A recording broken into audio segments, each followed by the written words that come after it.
कुछ कंटेंट पर और वीडियो पर मिलियन व्यूज होते हैं और कुछ पर बहुत कम। ऐसा क्यों? फर्क कंटेंट का नहीं बल्कि जो पहले 5 सेकंड यानी हुक का होता है। हुक क्या है, कैसे काम करती है, जानने के लिए कमेंट में दी गई वीडियो देखिए। और आज स्टडी करते हैं important types of hook. First is comparison hook. जब हम दो चीजों को या लोगों को आपस में कंपेयर करते हैं तब हमें उनके बीच का डिफरेंस क्लियर हो जाता है और इसी क्लैरिटी की वजह से हमें मैसेज जल्दी और आसानी से समझ आ जाता है। ये हुक भी इसी तरह से वर्क करती है। अब स्क्रीन पर दी हुई एग्जांपल से समझते हैं, जहां बताया गया है कि ज्यादातर राइटर अपने क्लाइंट को चेज करते हैं, बट जो स्मार्ट राइटर होते हैं वो उन्हें अट्रैक्ट करते हैं।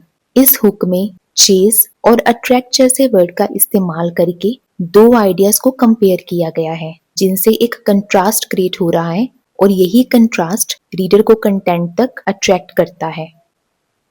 क्यूरियोसिटी गैप हुक में पार्शियल या अधूरी इंफॉर्मेशन प्रोवाइड करी जाती है, जो कि एक नॉलेज गैप क्रिएट करती है। ये हुक बिल्कुल वैसे ही काम करती है जैसे हमने क्यूरियोसिटी हेडलाइन में पढ़ा था, क्योंकि हमारे दिमाग को हर चीज का क्लोजर चाहिए होता है।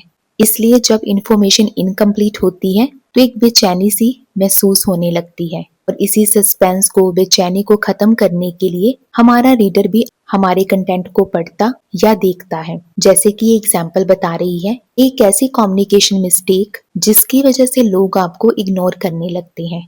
यहाँ हमने रीडर को प्रॉब्लम भी बता दी और रिजल्ट भी, लेकिन वो गलती नहीं बताई जिसकी वजह से ये प्रॉब्लम क्रिएट हो रही है।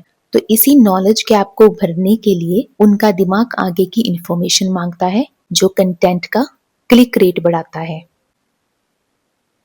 Quotation hook. जब हम किसी वेल नोन पर्सन की कोट को हुक के रूप में यूज करते हैं तो ऑडियंस का ट्रस्ट कंटेंट पर ऑटोमेटिकली बढ़ जाता है। जैसे यहाँ की जो एग्जाम्पल है वो जॉर्ज बर्नार्ड शॉ ने कही है। जब लोग जॉर्ज या स्टीव जॉब का नाम सुनते हैं तो ऑटोमेटिकली उनका ध्यान आपकी वीडियो या राइटिंग पर ज्यादा जाता है, क्योंकि उन्हें लगता है कि किसी ग्रेटेस्ट पर्सनैलिटी ने ये कहा है तो इस कंटेंट में जरूर दम होगा। लेकिन ध्यान रहे, इस हुक को तभी यूज करना चाहिए जब कोट डायरेक्टली आपके टॉपिक से रेलेवेंट हो और क्लियर मीनिंग प्रोवाइड कर रही हो।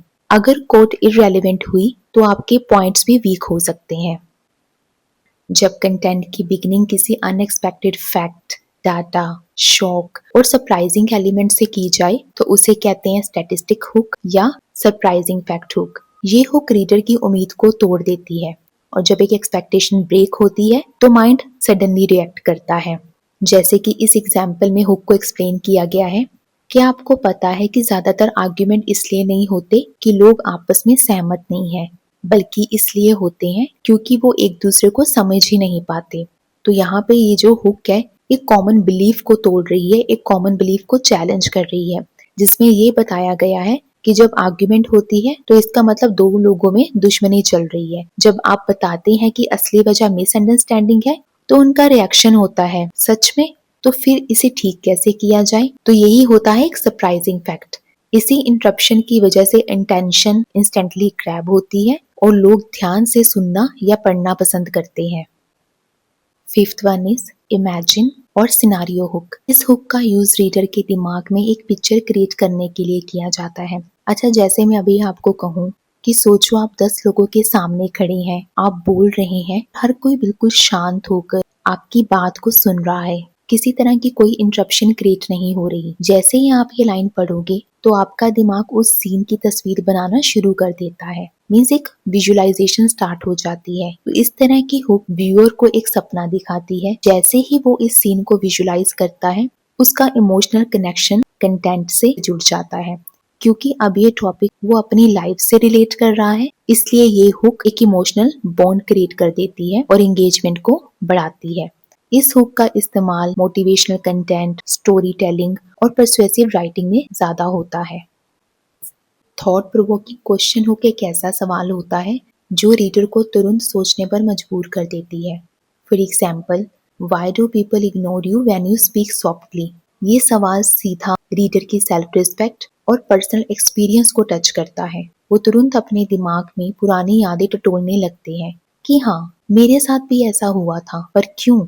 इस तरह का क्वेश्चन पढ़ते ही रीडर 1 मिनट के लिए रुककर सोचता है और यहीं से रीडर का थिंकिंग प्रोसेस एक्टिवेट हो जाता है और वो टॉपिक के अंदर पुल हो जाता है। लेकिन बोरिंग और प्रिडिक्टेबल क्वेश्चन जिनका आंसर सिर्फ यस नो हो, उन्हें अवॉइड करना चाहिए क्योंकि ये क्यूरियोसिटी या डीप थिंकिंग क्रिएट नहीं करते। प्रॉब्लम और पेन पॉइंट हुक। कंटेंट की ओपनिंग ऐसी स्ट्रगल, पेन या मुश्किल हुक से करना जिससे रीडर भी फेस कर रहा हो, तो उन्हें लगता है ये मेरी बात कर रहा है, शायद इसके पास मेरी प्रॉब्लम का सलूशन है।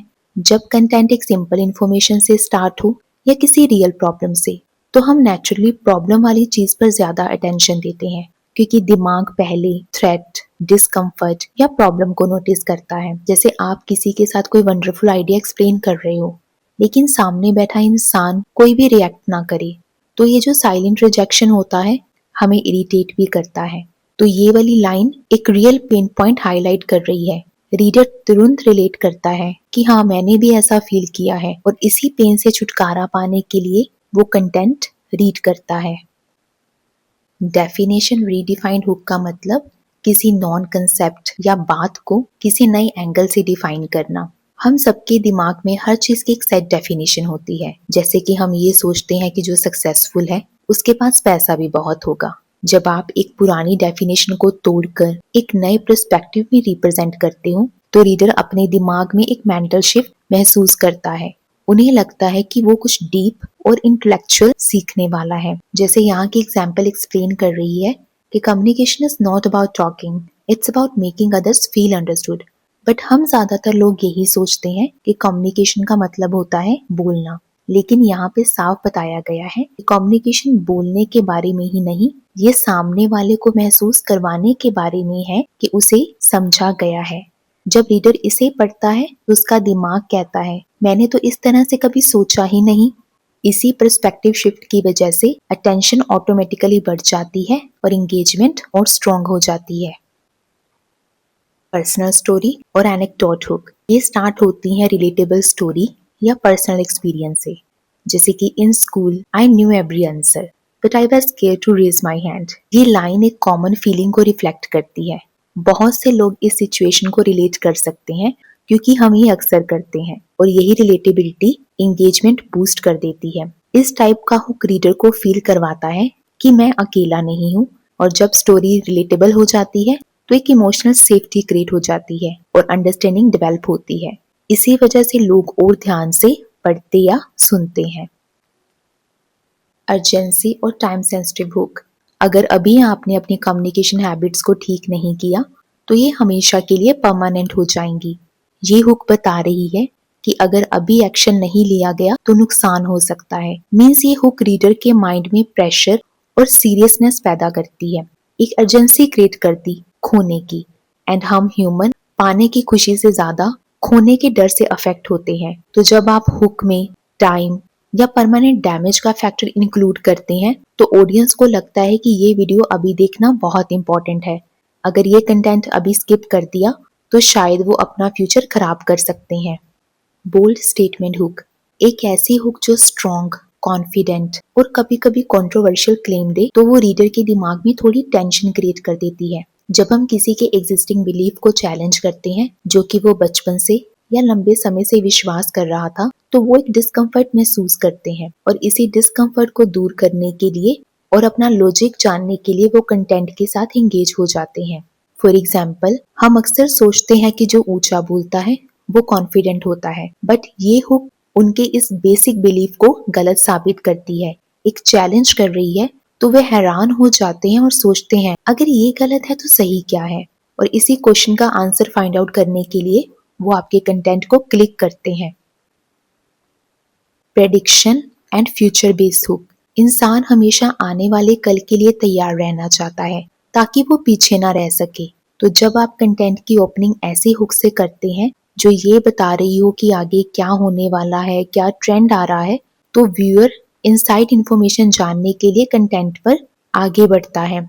जैसे कि ये वाली एग्जाम्पल इलेबोरेट कर रही है कि अगले 5 सालों में मार्क्स से ज्यादा भी कुछ मैटर करता है, तो वो है कम्युनिकेशन स्किल्स। ये लाइन रीडर को अलर्ट मोड में ला देती है। वो सोचने लगते हैं कि आने वाले टाइम में सिर्फ अच्छे मार्क्स ही मैटर ही नहीं करेंगे, कुछ और स्किल भी मैटर कर सकता है। तो इस फ्यूचर टेंशन की वजह से वो कंटेंट पूरा पढ़ते हैं। ह्यूमर हुक में हम अपने कंटेंट की ओपनिंग लाइट हार्टेड या फनी स्टेटमेंट से करते हैं और जब हम हंसी पड़े तो एक तरह से आइस ब्रेक हो जाती है जिससे कि रेजिस्टेंस कम हो जाती है। हम अपने रोजमर्रा की लाइफ में भी देखते हैं, जब दो लोगों के बीच ईगो नहीं होता तो उनसे बात करना भी आसान होता है एंड सीखना भी। तो ये हुक भी ऐसे वर्क करती है जिससे कि व्यूअर को कंटेंट पढ़ने में और ज्यादा मजा आता है। फॉर एग्जाम्पल, मुझे लगता था कि मैं बहुत क्लियर बोल रहा हूँ जब तक मेरे दोस्त ने आकर ये नहीं कहा, भाई कुछ समझ ही नहीं आ रहा। तब मुझे रियलाइज हुआ कि अच्छा बोलना और समझ आने में बहुत बड़ा फर्क है। ये लाइन सुनकर हर कोई हंस पड़ता है क्योंकि हम सबके साथ ऐसा कभी ना कभी हुआ होता है। रीडर को लगता है ये बंदा बिल्कुल मेरी तरह ही है और जब वो खुद को राइटर या क्रिएटर के साथ रिलेट करता है तो सीखना बहुत आसान हो जाता है और इसी वजह से वो कंटेंट पर जंप कर देता है। हेडलाइन की तरह हुक भी सिर्फ ब्लॉग या आर्टिकल राइटिंग तक ही लिमिटेड नहीं है। आप इन्हें YouTube video, social media post, emails में, मार्केटिंग में, public speaking blogs, reels and short में इस्तेमाल कर सकते हैं। तो गाइस, ये थी आज की वीडियो। चैनल को सब्सक्राइब करना और शेयर करना मत भूलिए। Thank you.